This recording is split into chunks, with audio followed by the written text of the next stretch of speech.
Orientação a objetos.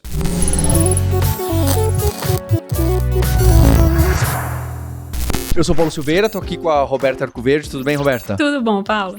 E acho que esse também é um assunto que aqui no canal da Lura aparece com frequência e tem muita discussão. Tem discussão de boa prática, tem discussão do que tá certo, o que tá errado. E tem gente falando que acho que não precisa tanto isso, é melhor ir pro funcional, etc.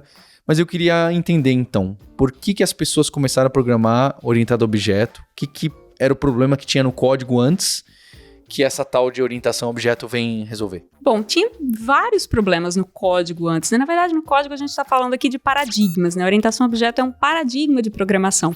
É uma forma de estruturar seu código, suas aplicações, que obedece a determinadas regras. E antes de orientação a objeto, também já existia paradigmas de programação como imperativo, a gente tinha os programas estruturados em C, que eram sequenciais, né? Cujas instruções, elas obedeciam a uma ordem. E você tem também o paradigma funcional, que, como você mesmo falou, muita gente hoje em dia continua utilizando, na verdade se popularizou nos últimos 10, 15 anos, mas é um paradigma bem antigo, lá dos anos 60, 70, já se falava em programação funcional. Programação orientada a objeto surgiu lá com o pessoal que trabalhava com uma linguagem chamada Smalltalk, que não pegou, mas que foi possivelmente a primeira linguagem, de fato, puramente orientado a objeto, que considerava tudo um objeto e que, portanto, você consegue tratar qualquer estrutura dentro da sua aplicação como objeto, né? Eu aprendi a programar com orientação a objeto. Minha primeira linguagem foi Java.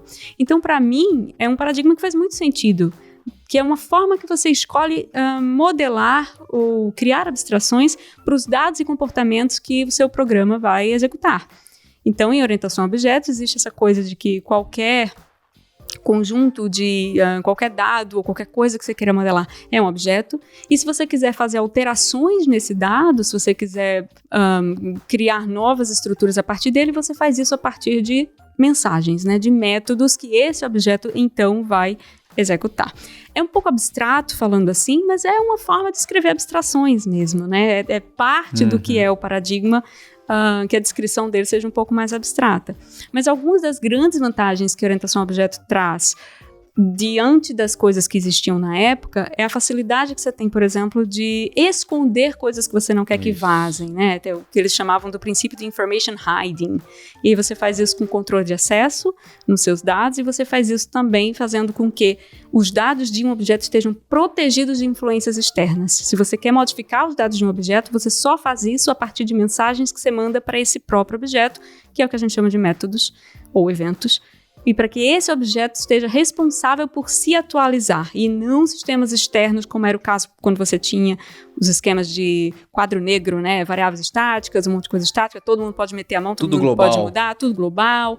E aí é mais difícil, por exemplo, de antecipar efeitos colaterais de uma mudança, é mais difícil saber se um dado que você precisa ler foi alterado ou não, quem alterou. Tudo isso com orientação a objetos fica um pouco mais simples, porque você tem essa coisa do encapsulamento que permite que essa alteração de dados fique contida a uma estrutura só. E essa estrutura, no caso, seria o objeto. Então, esse hiding aí, esse esconder, é o tal do encapsulamento também, né? Tá ligado isso da gente fechar, deixar tudo fechadinho, porque a gente não quer que as pessoas fiquem colocando o dedo em todas as variáveis, porque tem o problema do efeito colateral. E tem até o problema que a pessoa...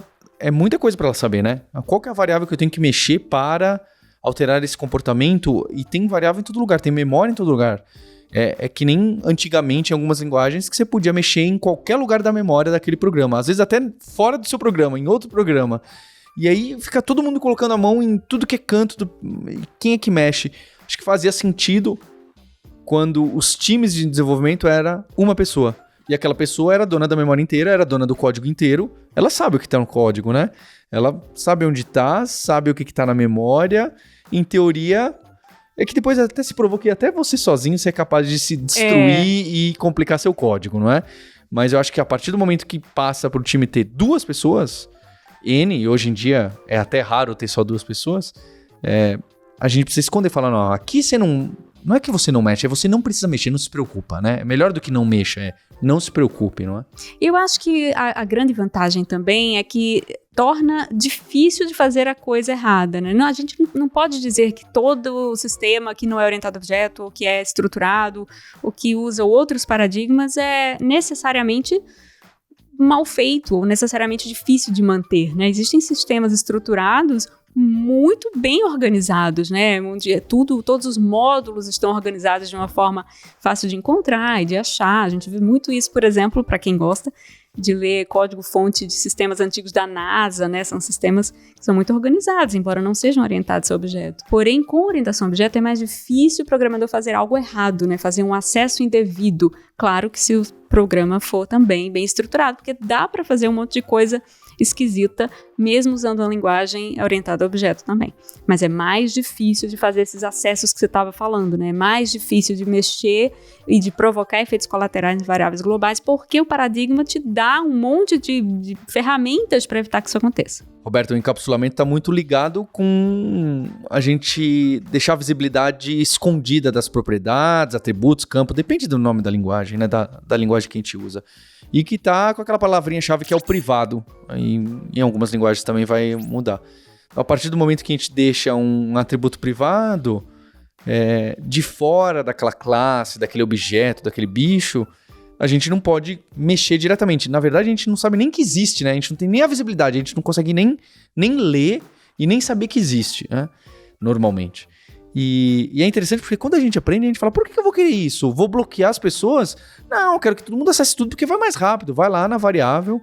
E eu sempre gosto dessas metáforas aí. Eu falo, é que nem o capô do carro, né? Você não quer pegar o capô do carro lá e pegar o motor e ficar enfiando mão e puxando o fiozinho para fazer passar mais gasolina. Porque é muito complexo o funcionamento do motor de um carro, é muito complexo como funciona um objeto. Pode ser complexo. Mas é melhor do que isso, né? A gente não quer saber como funciona. Acho que isso é aí que dá o estalo na orientação a objeto. Não é só que você não quer que a pessoa mexa. É que você quer que a pessoa realmente não se preocupe. Olha, o carro você só manda uma mensagem, acelera. Manda uma mensagem, né? Você invoca um método. Se ele vai acelerar, se aquele motor é a gasolina, é a álcool ou ele é elétrico, a pessoa que está usando o carro, na verdade, você não precisa reaprender a dirigir quando você vai usar um carro elétrico. Como que você acelera e breca? É igual. É o mesmo mecanismo, é a mesma interface, vem até essa palavra, né, no sentido conceitual. É a mesma interface de comunicação que eu tenho com um carro a combustão, eu tenho com um carro elétrico. Ou deveria ser, né? Porque a partir do momento que eu colocar mais um pedal e colocar 2 volantes, aí a coisa complica, né? Se muda a interface lá. Por isso que a gente tem ódio de controle remoto, não é? Você tem um controle remoto de uma TV, aí pegou outro e fala, não, peraí, agora tem 15 botões novos, tem menos... Carro não, é uma coisa que a gente sabe, né?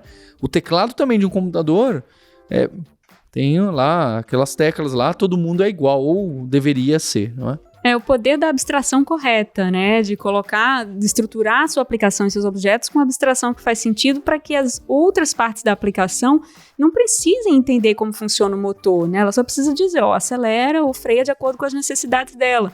E às vezes você não quer quebrar esse encapsulamento, não apenas porque você não quer expor para que outras pessoas façam alguma besteira, né? Alterando uma variável da qual você dependa, mas isso te dá mais autonomia também para alterar esse objeto, né? E aí a gente fala de princípios de aberto e fechado, de responsabilidade única, aquela coisa do Solid que veio depois, né? Da orientação a objetos. Mas você consegue alterar o seu motor sem que os clientes do seu motor precisem se preocupar. Porque as únicas coisas que você expõe são as suas interfaces públicas, né? E aí você consegue, se você tem um método acelera que não recebe nenhum parâmetro, pouco importa para quem chama esse método, se você está usando 3 variáveis locais, um loop, chamando outra classe, isso está completamente isolado. O funcionamento desse método é completamente isolado dos seus clientes. E aí você consegue alterar esse comportamento sem se preocupar em quebrar esses clientes. E além do encapsulamento dessa parte do privado, outra funcionalidade que é comum é a tal das interfaces e tipos, né? Que até se confundem em algumas linguagens. O que é isso? Por que a gente faz essa tipagem, interfaceia as classes e os objetos? Tipos é algo que realmente é além de orientação a objeto, né? Quando a gente fala de tipagem, por exemplo, em linguagens funcionais, você também tem tipagem e em linguagens orientadas a objetos, muitas vezes você tem uma tipagem fraca, né? Então, é algo ortogonal. Mas a questão das interfaces, ela tem exatamente essa função de isolar, né, de fazer com que você não precise se preocupar com detalhes de implementação quando você está sendo um cliente daquela classe ou daquele objeto, ou que, por acaso, implementa uma interface. E aí você consegue trocar a instância real, que em tempo de execução é instanciada ali, que implementa também aquela interface, sem que os clientes precisem ser alterados. Então, esse isolamento permite que você evite, por exemplo, situações em que, alterando o comportamento de uma classe aqui que implementa interface, você precisa alterar todos os lugares onde essa interface é chamada. Então, você consegue fazer um isolamento melhor dos módulos da sua aplicação. Eu acho muito bom esse sinal de que quando a gente tá tendo que mudar em tudo que é lugar de código. Sabe quando você faz uma alteração? Você faz uma cirurgia, um pequeno movimento ali numa classe, num trecho de código. Aí você fala, fiz aqui, agora eu preciso alterar em 10 outros lugares. Esse é um sinal forte de acoplamento altíssimo e de que as coisas não estavam encapsuladas como deveriam ou como poderiam. Eu acho que esse o pessoal chama de smell, né? Tem um cheiro estranho esse código, porque, olha, toda vez que você altera aqui, tem que alterar ali. Toda vez que alterar aqui, tem que alterar em 10 lugares. Tem que alterar aqui, copia e cola essa trechinha, porque tem que colocar esse mesmo if em vários lugares. Esse é um sinal forte de que as coisas não foram escondidas, de que algo não está bem interfaceado, algo não está bem encapsulado. E é um smell clássico, chamado espalhamento, né? Quando você tem até um nome para isso que você falou, exatamente para esse comportamento. Quando você precisa alterar alguma coisa e em função dessa alteração, você precisa fazer alterações em vários outros lugares, aparentemente longe até de onde você está mudando, o nome disso é shotgun surgery, né? Cirurgia de bazuca, porque você precisa dar uma cirurgia aqui, né? Uma alteração pequena aqui não vai resolver seu problema. Você precisa fazê-la em diversos outros lugares, fazer de forma muito mais espalhada. E espalhamento junto com entrelaçamento, que é o contrário, quando você tem pouca coesão, são dois dos smells clássicos da parte de engenharia de software empírica, que é estudado na academia mesmo há décadas já. Como chama o outro? Entrelaçamento. Tem espalhamento, que é quando você tem lógica espalhada em vários módulos, e entrelaçamento, que é quando você tem interesses diferentes dentro do mesmo módulo. Seria mais uma responsabilidade dentro da mesma classe. Seria mais uma, exatamente. É o famoso princípio da responsabilidade única quando ele é violado, né? Quando você tem diversas responsabilidades. E aí, a classe acaba tendo vários motivos para ser alterada, o que também é um smell. Roberto, você citou o Solid como uma das referências, não é? Que inclusive tem o livro, tem os princípios, a gente tem vídeo aqui, vou deixar os vídeos do canal da Lura que a gente tem de Solid. E tem alguma outra referência, não necessariamente de livro, mas de interface, encapsulamento, que outras boas práticas que a gente pode estudar? Olha, referência sobre orientação a objeto especificamente, a que eu mais gosto, e você talvez vai rir, é a de Fundamentos de Orientação a Objetos e UML, que é um livro dos anos 90. É do Martin Fowler? Não lembro agora se é do Martin Fowler, mas é Fundamentals of Object-Oriented Software e UML, pra você ver como é antigo, né? Ainda discute as práticas de UML, mas pra mim é a melhor referência para explicar de fato, né, pra quem não tem intimidade com o conceito de orientação a objeto, por que funcionam, como funciona e como surgiu também. Coisas depois disso, depois dessa obra, desse livro, pós-Solid, né, digamos assim, mais recentes, eu indicaria o material da Lura, evidentemente. Olha só, aí sim, Roberta. Eu preciso treinar melhor os convidados aqui. E qualquer livro do Maurício Nishi. Maurício Nishi é um autor brasileiro que escreve há bastante tempo sobre bastante coisa, e o livro dele de Solid é também uma excelente referência. Pois é, era pra ele estar aqui, mas como ele mora na Holanda hoje em dia, mas eu mandei foto do estúdio esses tempos, ele falou, quero gravar aí. Ah, maravilha, tem que trazer. Eu quero que você deixe sua referência de orientação a objeto, sua dúvida. Por que você ainda não está convencido, não está convencida de que orientação a objeto realmente vai mudar a forma que você programa? Porque no começo é muito comum a gente violar algumas regrinhas, sabe? O pessoal fala, faz assim, acho que aqui não precisa, aqui pode uma variável global, aqui pode ser público, aqui pode ser estático, aqui não precisa de interface. É muito comum isso nesses momentos. Então a gente está deixando bastante referência, porque orientação a objeto é um assunto que até quando eu programava eu gostava muito de debater, de apontar e criticar e discutir, e tenho certeza que você também gosta. Obrigado pelo like. Não deixe de assinar o canal da Lura, que tem muito conteúdo de tecnologia e essa discussão de design de código. Até mais.